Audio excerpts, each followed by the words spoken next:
You know, at my age, you learn to watch more than you speak. 72 years on this earth teaches you that most people reveal exactly who they are if you just give them enough time and space to do so. I've always believed in that philosophy, which is partly why I've kept my financial situation to myself all these years. My husband Harold, God rest his soul, was brilliant with investments. While he worked as a humble university librarian, he had an uncanny sense for the market. Maggie, he'd tell me, wealth that's flaunted isn't wealth at all. It's just insecurity with a price tag. We lived modestly, invested wisely, and over decades built something substantial. When he passed 7 years ago, I became the sole keeper of our secret fortune. Nearly 12 million in diversified investments, 3 rental properties, and significant stock holdings in several blue-chip companies. But looking at me, you'd never know. I still live in our modest 2-bedroom apartment. I still clip coupons and shop sales. Not out of necessity, but out of respect for Harold's philosophy and, frankly, because I find ostentation distasteful. My son David never quite understood his father's ways. He saw modesty as deprivation rather than choice. When he met Vanessa Sterling at a charity function 3 years ago, I knew immediately what attracted him to her. She had everything he thought we lacked: connections, social standing, the ability to move effortlessly through high society. Her family's money was new but substantial, made in tech startups that boomed at just the right time. I remember the first time David brought her to my apartment, the way her eyes swept across my humble furnishings, the slight curl of her lip as she declined my homemade lemonade, preferring the bottled water she'd brought along.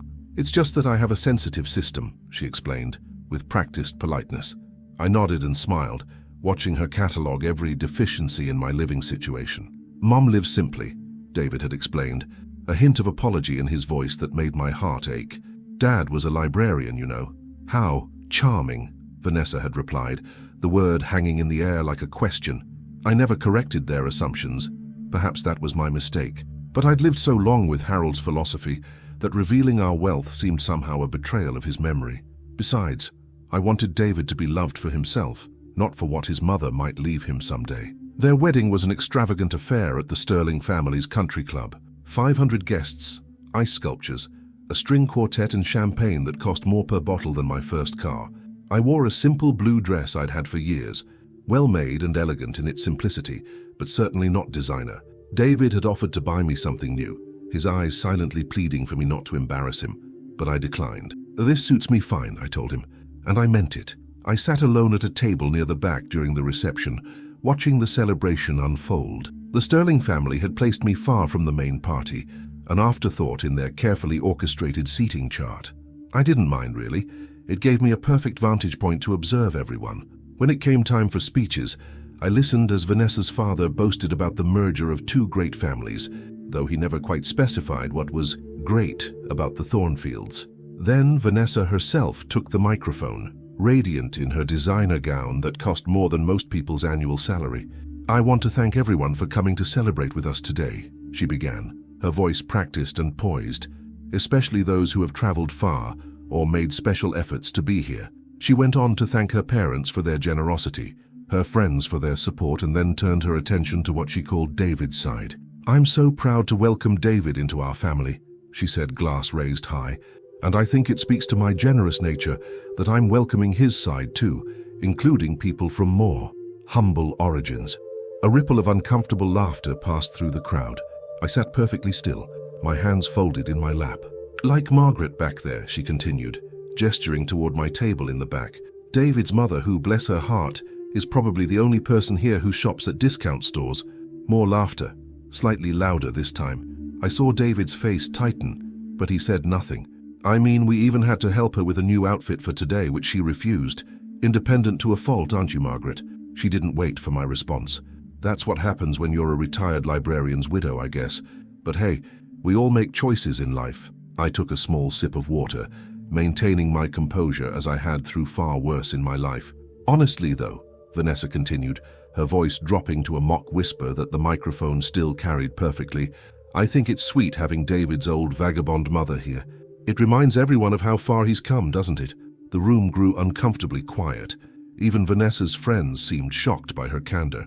"I mean, she can barely pay her bills, poor thing," Vanessa pressed on, either oblivious to or enjoying the discomfort she was creating. "But that's what family is for, right? Taking in strays? Even if they're old vagabonds who probably haven't seen the inside of a salon in decades. David finally stood, placing his hand on Vanessa's arm. "I think that's enough, honey," he said quietly, but the microphone picked it up. "Oh, I'm just teasing," Vanessa laughed, waving him off. "Margaret knows I love her modest ways, don't you, Margaret?" All eyes turned to me. I set down my water glass, looked directly at my new daughter-in-law and smiled gently. "Congratulations on your special day, Vanessa," I said, just loud enough to be heard. "And David, congratulations to you as well." Then I raised my glass in a silent toast and took another sip. The reception continued, but something had shifted. I could feel curious glances, sympathetic looks, and whispered conversations. David avoided my eyes for the rest of the evening, caught between his new wife and his mother, choosing the path of least resistance as he always had. As I drove home alone to my modest apartment that night, I realized something had to change. Not for revenge. I'm too old and have seen too much of life to be motivated by something so hollow, but for truth, for dignity, for a lesson that needed to be taught. It was time to reveal what Harold and I had built together. Time to show that class has nothing to do with money and everything to do with how you treat others. And perhaps time to help my son find the backbone his father and I had somehow failed to help him develop. I pulled into my parking space, looking up at my apartment windows. Tomorrow would be soon enough to begin. Tonight I would sleep peacefully, secure in the knowledge that while you can't buy class, you can certainly reveal its absence with the right illumination. And I had just the spotlight in mind. The Sunday after the wedding, I sat at my kitchen table with a cup of Earl Grey, contemplating my next steps. My phone had remained silent. No call from David, no apology, no acknowledgement of what had transpired. I wasn't surprised. My son had always chosen the path of least resistance, especially where Vanessa was concerned. I opened my worn leather address book and dialed a number I hadn't called in some time. "Jameson, Winthrop and Associates, how may I direct your call?" A crisp voice answered. "Lawrence Jameson, please. Tell him it's Margaret Thornfield." There was a brief pause and then, "Mrs. Thornfield, Lawrence has been hoping you'd call. One moment, please." Within seconds, my late husband's attorney and our dear friend was on the line. "Margaret, it's been too long. How are you?" "I'm ready, Lawrence," I said simply. A moment of silence followed and then a chuckle. "Well, well. Harold always said you'd know when the time was right. Shall I prepare the documents?" "Yes," I replied, "and I'd like to make some adjustments to our original plans. Could we meet tomorrow?" We arranged a time, and after hanging up, I felt a strange sense of relief wash over me. For decades, I'd honored Harold's wishes to live beneath our means, to save and invest quietly, to measure wealth not by what we owned, but by what we built. It had become my way too, the peaceful life of a woman who needed no external validation. But sometimes silence can be misinterpreted as weakness. Sometimes humility can be mistaken for lack. And sometimes a lesson needs to be taught with crystal clarity. 3 days after my meeting with Lawrence, I received an unexpected visitor. The doorbell rang just as I was watering my window herbs, basil and thyme that thrived in the morning sunlight of my modest kitchen. Through the peephole, I saw David shifting uncomfortably in the hallway. I opened the door and greeted him with a smile. "Hello, son." "Mom," he nodded, looking past me into the apartment rather than meeting my eyes. "Can I come in?" I stepped aside, noting how he surveyed my home with new eyes, perhaps seeing for the first time the quality hiding in plain sight. The antique writing desk that had been Harold's grandfather's, the small but exquisite painting above my sofa that a casual observer might miss was an original grant. "Coffee?" I offered. "No, This isn't a social call," he said, finally looking at me.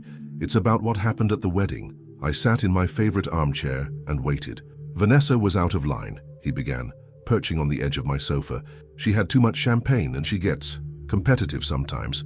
"She didn't mean those things she said." "Did she send you to tell me that?" I asked quietly. He flushed. "No, she actually doesn't know I'm here. She thinks I'm at a business lunch." I nodded slowly. "I see. Mom, you know how these society events are. There's so much pressure to impress everyone." Vanessa was just nervous.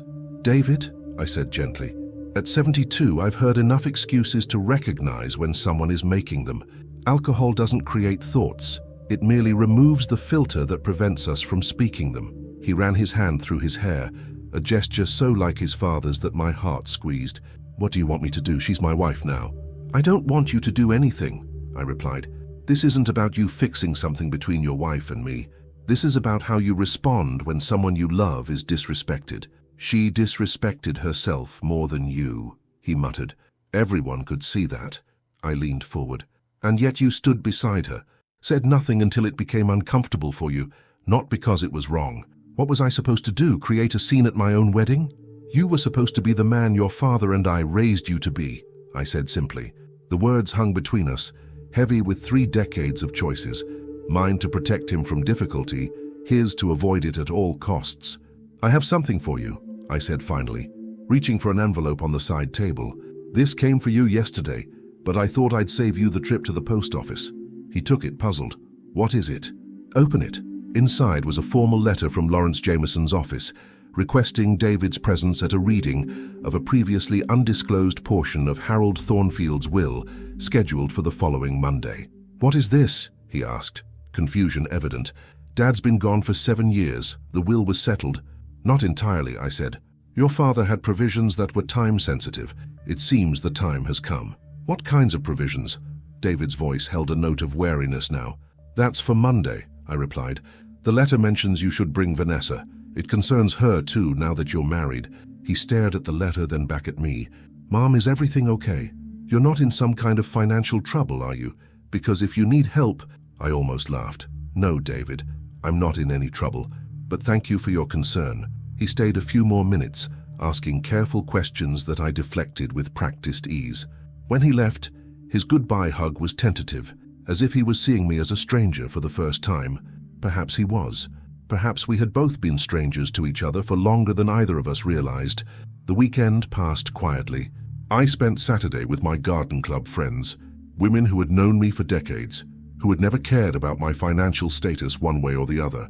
On Sunday, I visited Harold's grave with fresh flowers, sitting beside the simple headstone that bore only his name, the dates that bookended his life, and the quote he had chosen: "The true measure of a man is not in what he accumulates, but in what he gives away." I think it's time, Harold, I said softly to the quiet cemetery. I've kept our promise all these years, but now I need to make things right. Not just for me, but for David too. He's lost his way a bit, and I think this might help him find it again. Monday morning dawned clear and bright. I dressed with care in a simple navy suit, bespoke tailoring that looked understated to the untrained eye, but spoke volumes to those who recognized quality. My pearls, Harold's gift on our 30th anniversary, gleamed softly against my skin. Lawrence's office was in a historic building downtown, all polished mahogany and gleaming brass. As I entered the conference room precisely at 10, I saw David and Vanessa already seated. She wore an ostentatious amount of jewelry for a Monday morning, her designer outfit calculated to impress. David looked uncomfortable, his tie slightly askew. Their expressions when I walked in were a study in contrasts. David uncertain, Vanessa barely concealing her disdain. "Margaret," she said with a tight smile, "David told me about this mysterious meeting. I can't imagine what could possibly be so important after all this time." Before I could respond, Lawrence entered with 2 colleagues. "Thank you all for coming," he said, setting his briefcase on the table. "Particularly you, Mrs. Thornfield. I know how important this day is." "Why is she acting like she's in charge?" Vanessa whispered to David, not quite quietly enough. "Isn't this about your father's will?" Lawrence cleared his throat. "Actually, Mrs.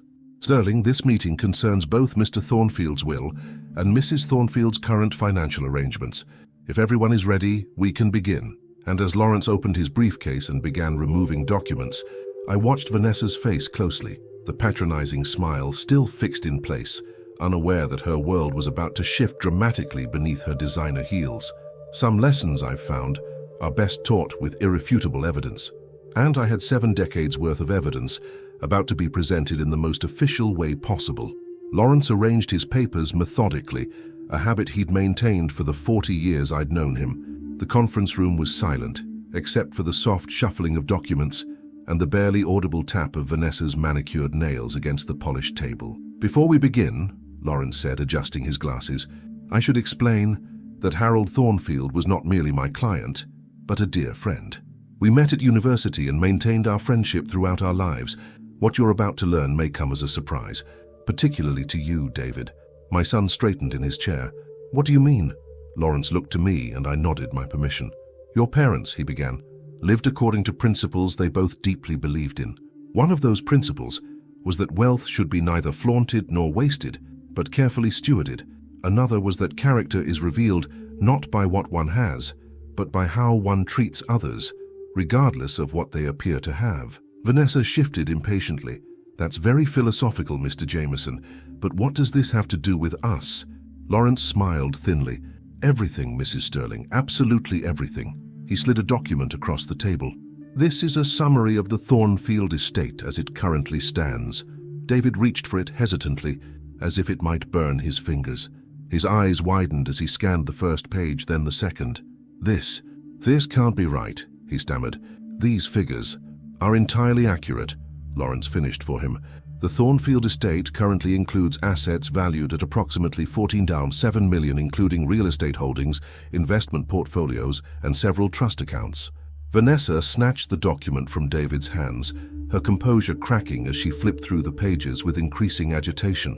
That's impossible, she said flatly. David told me his father was a librarian. Margaret lives in that apartment. She shops at discount stores. She wears the same clothes for years. By choice, Mrs. Sterling, I said quietly. Not by necessity. Her eyes snapped to mine, seeing me. Truly seeing me, perhaps for the first time. Lawrence continued. Harold Thornfield was indeed a librarian by profession, but he was also a remarkably astute investor. He inherited a modest sum from his parents, which he invested wisely over decades. The growth was, frankly, extraordinary. And you knew about this? David asked me, his voice hollow. Of course, I replied. Your father and I made every financial decision together. We chose to live simply because we found meaning in that simplicity, not because we had to. But why? David's question held years of confusion. Why live like we were just getting by when you had all this? I reached across the table and placed my hand over his. Because we wanted you to understand the value of things beyond money. We wanted you to develop character and resilience. Perhaps we failed in that. Lawrence cleared his throat. There's more. He removed another set of documents from his briefcase. Harold left specific instructions that were to be implemented upon certain conditions. One of those conditions has recently been met. What condition? David asked. Your marriage, Lawrence replied simply. Vanessa straightened in her chair, a calculating gleam replacing the shock in her eyes. So there's an inheritance now that David's married. Is that what this is about? Lawrence's expression remained professional, but I caught the slight tightening around his mouth. The same reaction Harold used to have when encountering someone particularly mercenary. In a manner of speaking, he answered, Harold established a trust that would activate upon David's marriage. However, the terms of that trust were specific. He handed David another document. This one was in Harold's handwriting, the careful script of a man who valued precision. To my son, David read aloud, his voice growing increasingly unsteady. If you are reading this, you have found someone with whom to share your life. I hope this person values you for who you are, not for what you might provide materially. Your mother and I have always believed that true character is revealed in how one treats those they perceive to have less than themselves. David paused, his hands trembling slightly. I noticed Vanessa leaning forward, her expression hungry. Therefore, David continued, I have instructed Lawrence to observe how your chosen partner treats your mother. If they show her the respect and kindness due to family, regardless of their perception of her financial status, then the trust established in your name will transfer to your control upon your 35th birthday or 5 years after your marriage, whichever comes first. Vanessa's face had gone completely still, a mask that revealed nothing yet everything.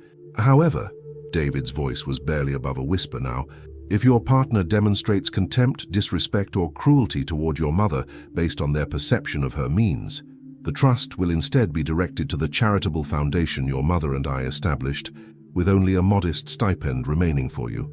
The silence that followed was absolute. David stared at the letter, then at me, then at Lawrence. Dad set up a test, he finally managed.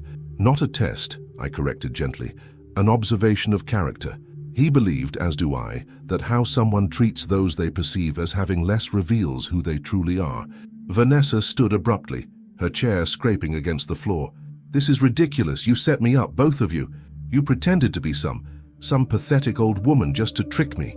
I never pretended anything, I said calmly. I live simply because I choose to. I never discussed my finances because they're private. The only assumptions made were yours. And what assumptions were those exactly? Lawrence asked, though we all knew the answer. Vanessa's face flushed deep red. This is entrapment. It's unethical. We could contest this. Lawrence shook his head. You're welcome to try, Mrs. Sterling, but I assure you the trust is legally unassailable. Harold was very thorough. The wedding, David said suddenly, looking up from the papers. What you said about Mom at our wedding. Vanessa waved dismissively. It was a joke, David. Everyone was laughing. No, he said quietly. They weren't, and neither was I. So what happens now? Vanessa demanded, turning back to Lawrence. This trust just disappears because you think I wasn't nice enough to your precious Margaret. Not at all, Lawrence replied evenly. The trust remains intact. Its distribution has simply been redirected according to Harold's wishes, approximately $12 million to the Thornfield Foundation, with an annual stipend of $50,000 for David. $50,000? Vanessa's voice rose sharply. That's nothing. That's less than I spend on clothes in a year. The room fell silent again as the words hung in the air, a perfect crystallization of everything Harold had feared for his son. David stood slowly, gathering the papers. Is there anything else we need to know today? He asked Lawrence, his voice oddly formal. Just one thing, Lawrence replied. Mrs. Thornfield has her own announcement.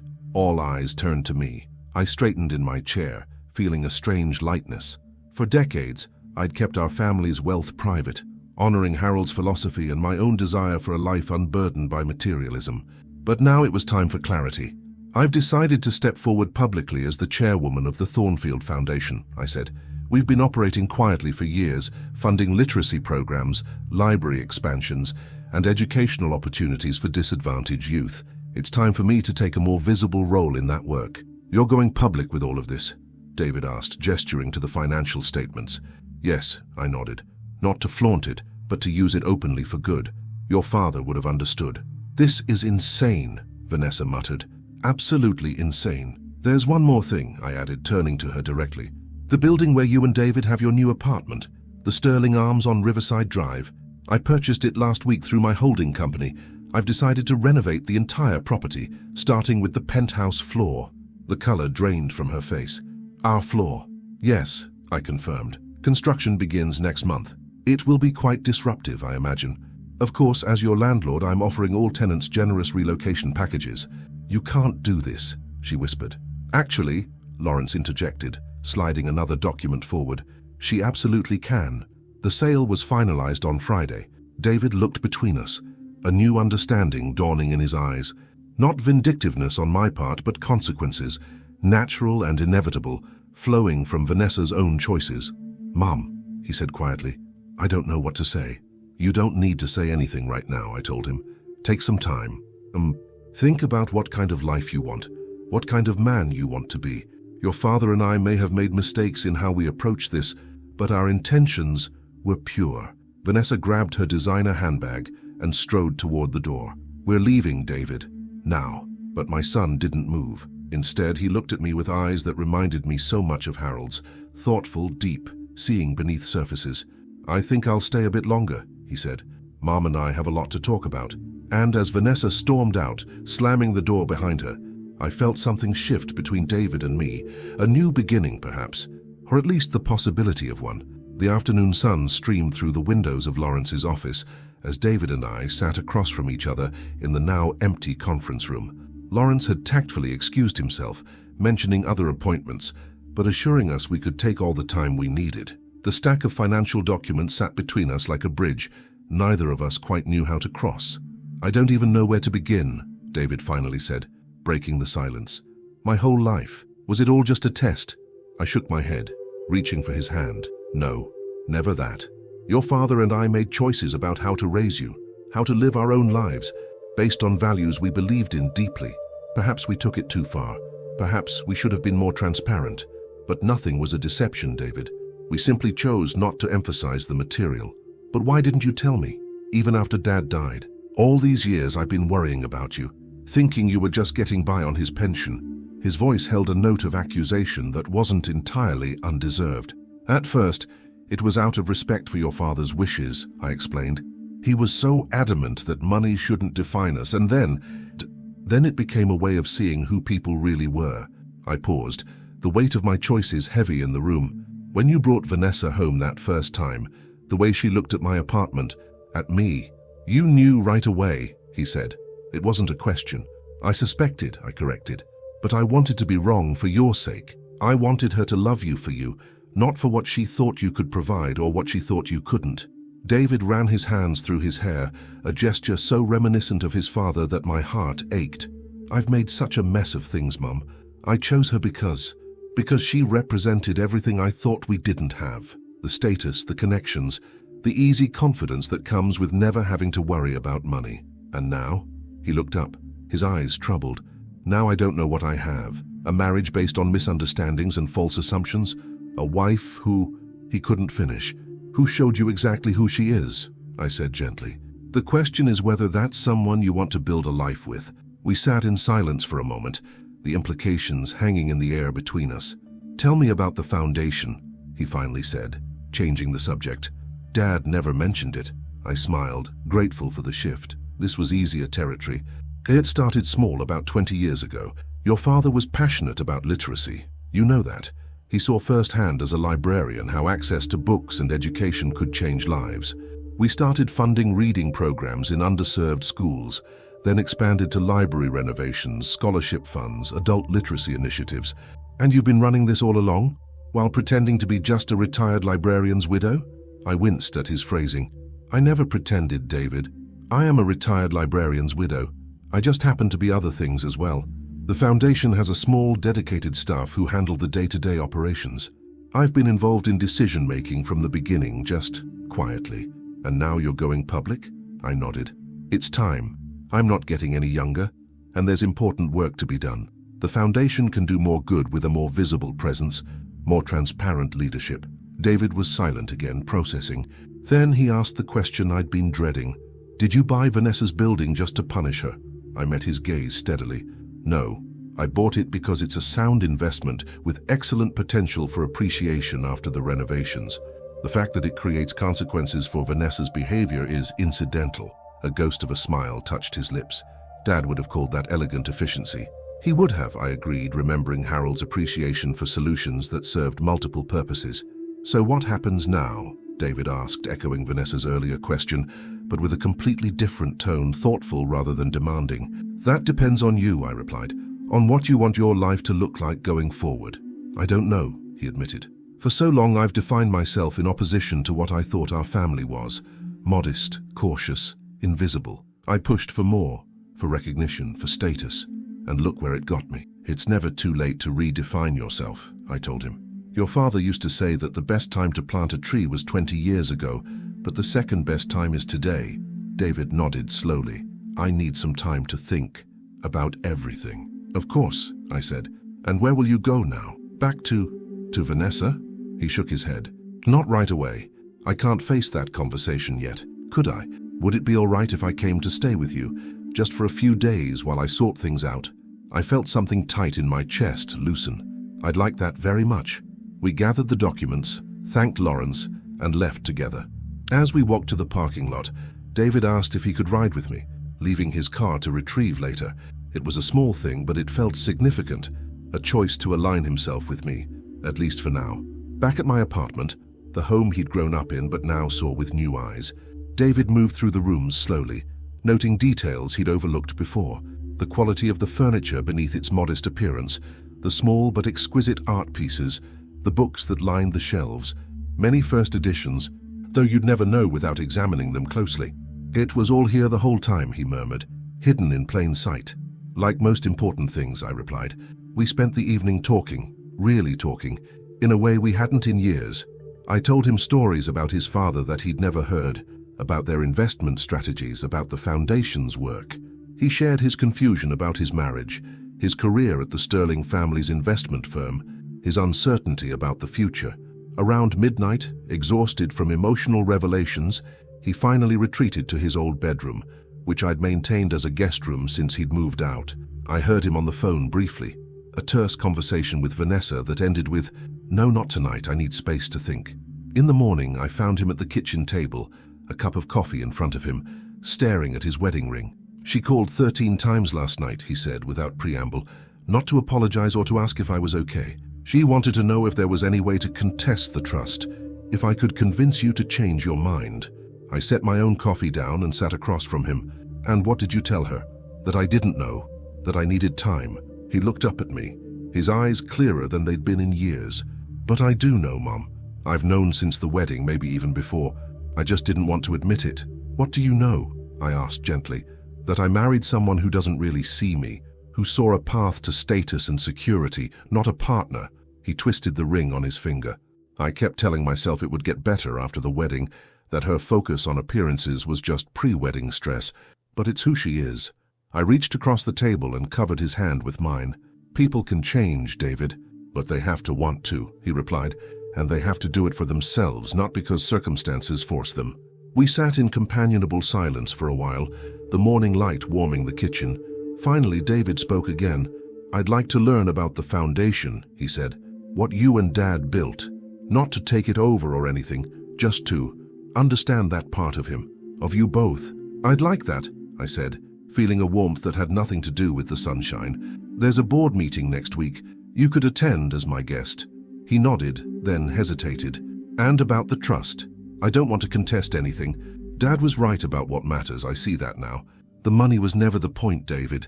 It was always about the values behind it. I know that now, he said, but I think I need to make my own way, not rely on either the trust or Vanessa's family connections. Maybe start fresh. I felt a surge of pride so strong, it nearly brought tears to my eyes. Whatever you decide, I'll support you.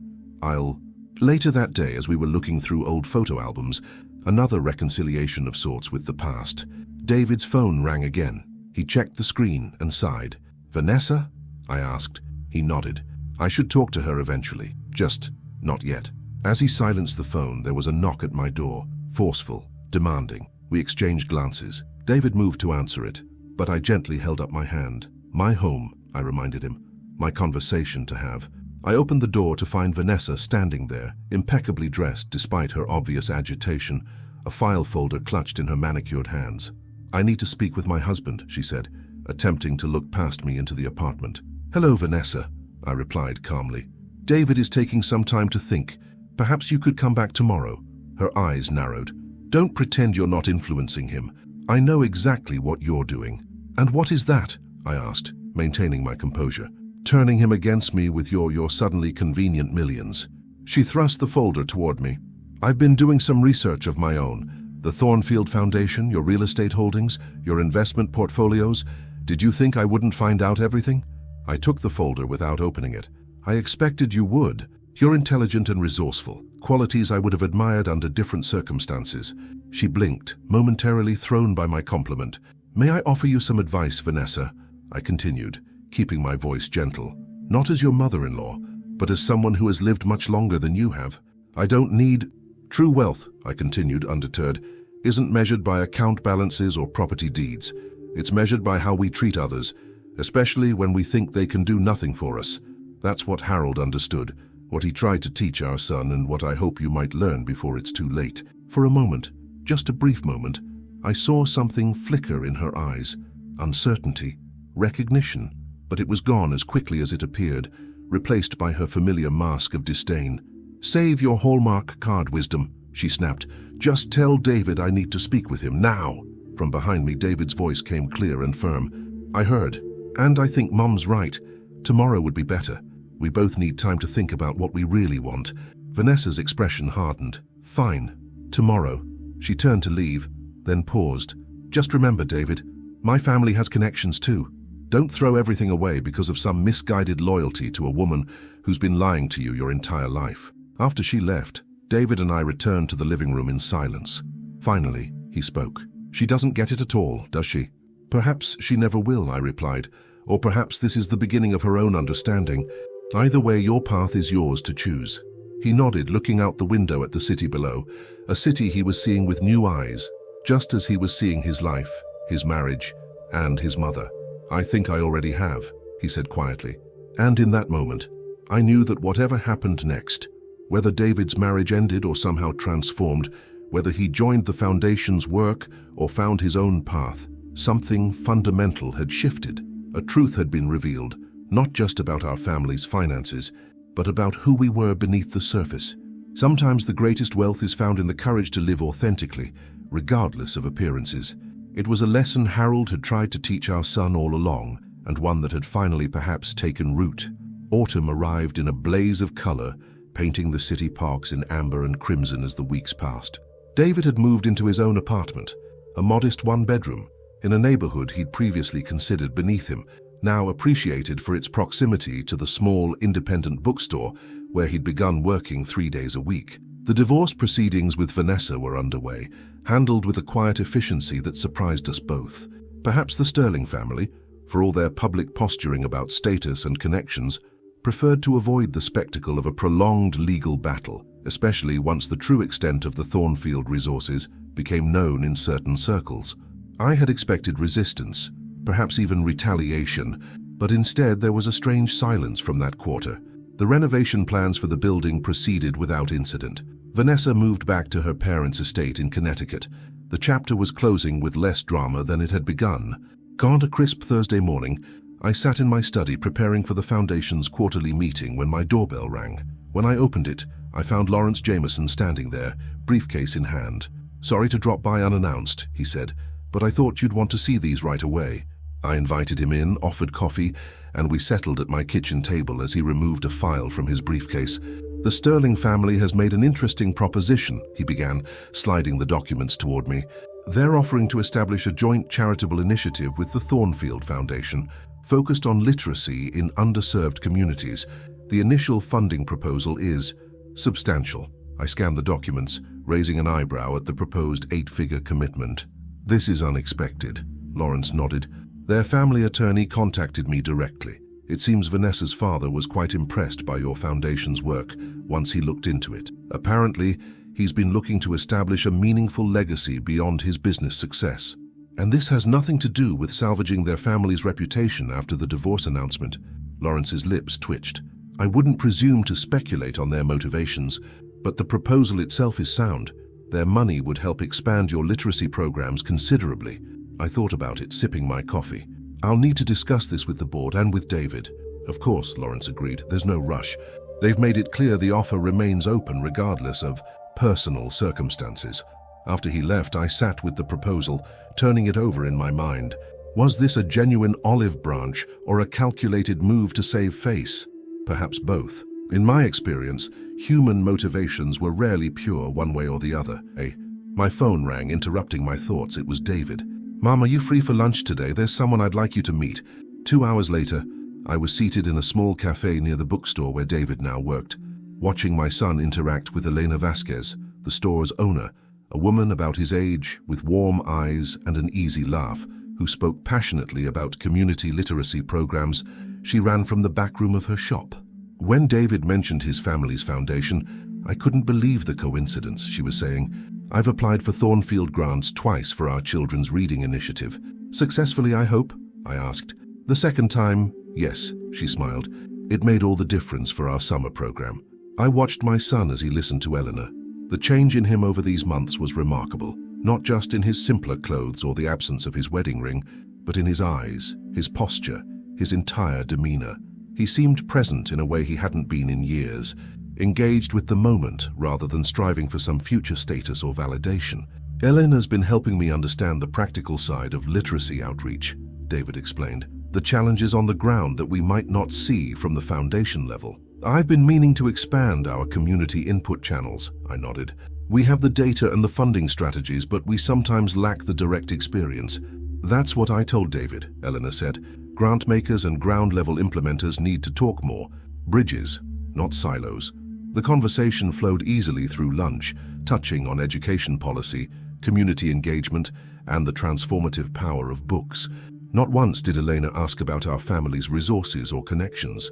Her focus remained steadfastly on the work itself, on the children whose lives were changed by access to literature and learning. As we were finishing our meal, David excused himself to take a phone call, leaving Elena and me alone for a moment. "He's different than I expected," she said quietly. "Oh, how so?" She smiled. "When he first started coming to the bookstore, I assumed he was another finance guy slumming it during some midlife crisis. He'd buy these obscure philosophy books and sit in the corner for hours. But then he started asking questions about our community programs, offering to help shelve books, staying late for our children's reading hour." She paused. "There's something genuine there underneath all the confusion." "Yes," I agreed. "There always has been. When David returned, there was a new tension in his shoulders. "That was Vanessa's father," he said. "He wants to meet with us, you and me, Mom, about some kind of joint foundation project." I explained Lawrence's earlier visit and the proposal. "What do you think?" David asked. "Is it legitimate?" "The money is," I replied. "The intentions, I'm less certain." Elena looked between us, clearly sensing there was history here she wasn't privy to. "I should get back to the store," she said tactfully, gathering her things. "Let me walk you," David offered, then glanced at me. "You don't mind, Mom?" "Not at all," I smiled. "It was lovely to meet you, Elena. I hope we'll talk again soon." As they left together, I noticed the gentle way David placed his hand briefly on Elena's shoulder, guiding her through the door, not possessive or showy, just attentive. It reminded me of Harold, and something warm unfurled in my chest. The following week brought the meeting with Robert Sterling, Vanessa's father, at his downtown office.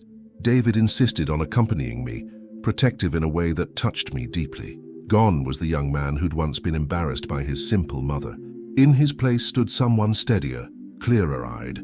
Robert Sterling's office occupied the entire top floor of a midtown skyscraper, all glass and chrome with dramatic views. He greeted us himself, without an assistant or intermediary, a subtle acknowledgement of respect that wasn't lost on me. "Mrs. Thornfield, David, thank you for coming."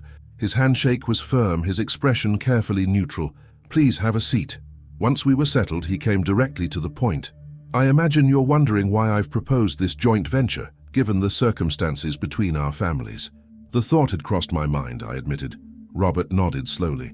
"My initial reaction to learning about your foundation and your personal financial situation was, frankly, anger.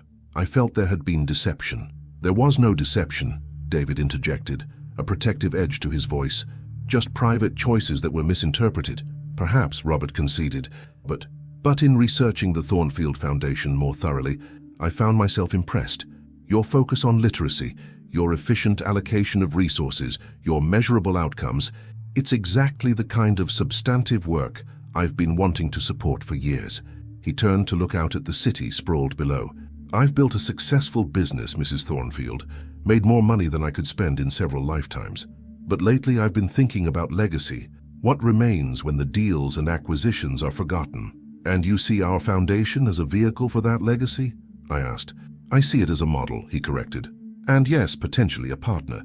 The proposal I've sent outlines a significant financial commitment with minimal interference in your operations. I don't want control or recognition. I want results." I studied him carefully.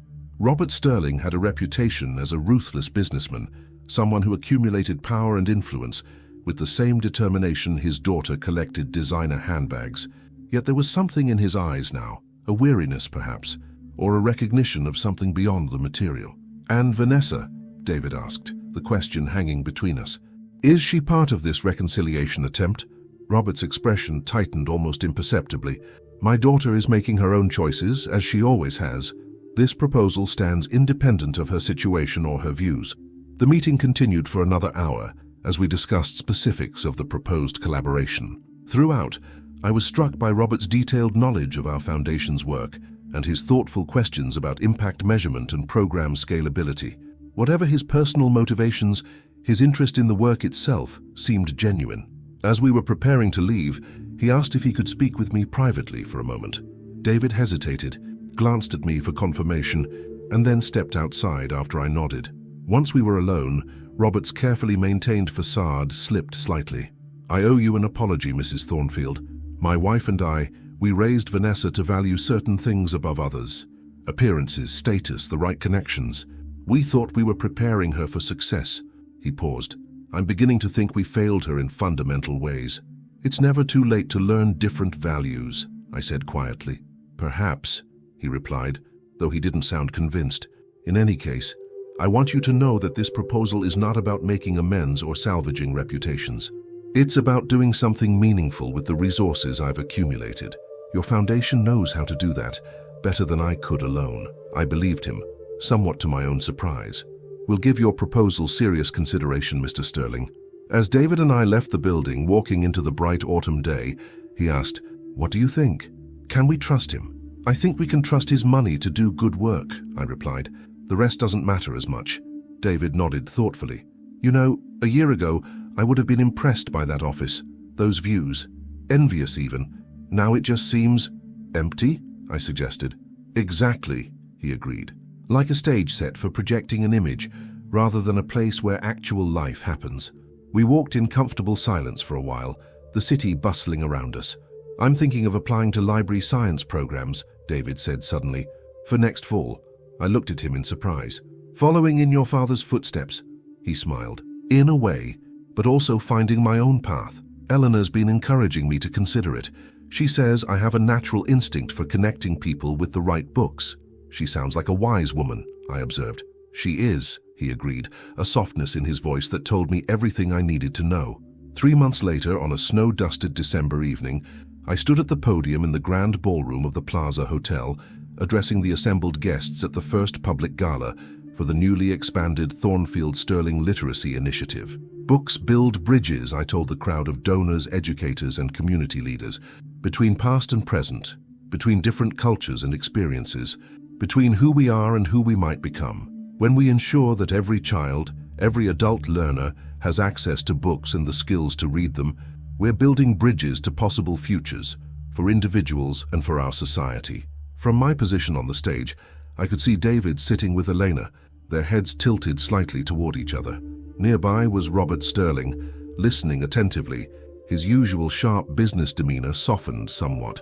In the months since our first meeting, I'd come to appreciate his genuine commitment to the work, if not his methods or his worldview. Vanessa had not attended, though she'd been invited as a courtesy. Last I'd heard, she was traveling in Europe, reportedly engaged to a minor Italian nobleman. I wished her well in my way. People become who they are through complicated paths, and judgment serves little purpose.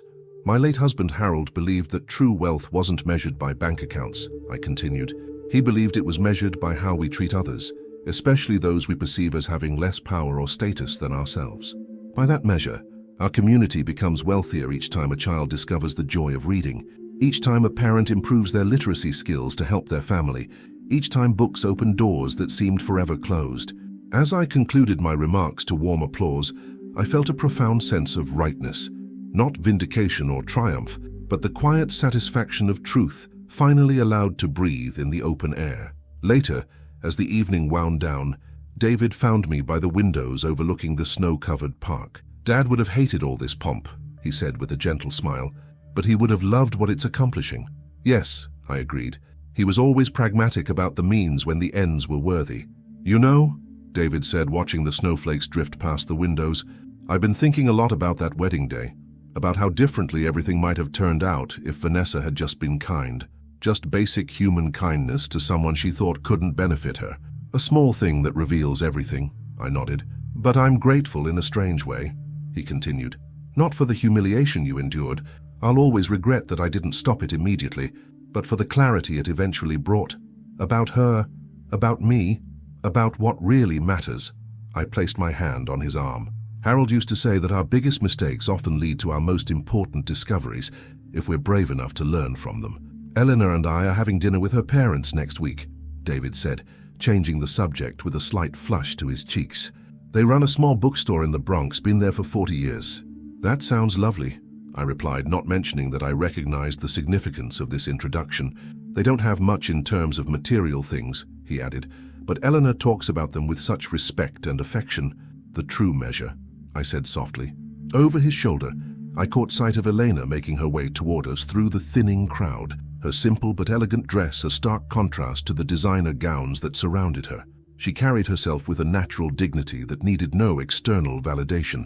There she is, David said, his face lighting up in a way I hadn't seen since he was a small boy discovering his first favorite story. As Elena joined us, slipping her hand comfortably into David's, I felt a profound sense of completion. The story hadn't ended as I might once have imagined, but it had arrived at a truth that felt right and real. Not a fairy tale ending of wealth revealed and villains vanquished, though there were elements of that, but something more nuanced, a recalibration of values, a recognition of worth beyond material measures, a second chance for my son to build a life on authentic foundations. The snow's getting heavier, Elena observed. We should probably think about heading home. Home, such a simple word for such a profound concept. As we gathered our things and prepared to venture out into the winter night, I thought about the path that had led us here, from a wedding speech laced with casual cruelty to this moment of quiet contentment. I thought about the wealth that truly matters, not the millions in my accounts or the properties in my portfolio, but the values that guided how those resources were used, the choices that revealed character, the kindness that cost nothing but meant everything.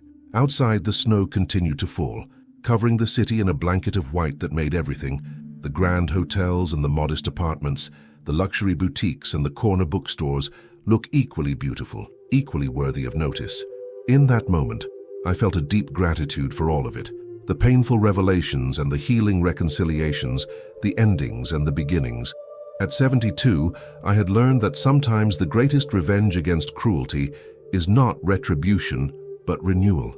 The steady insistence on creating something better from the broken pieces, not through grand gestures or public humiliations, but through the quiet, consistent choice to live according to deeper truths. In the end, that was the legacy Harold and I had tried to build, not just financial security or social standing, but a foundation of values strong enough to weather any storm.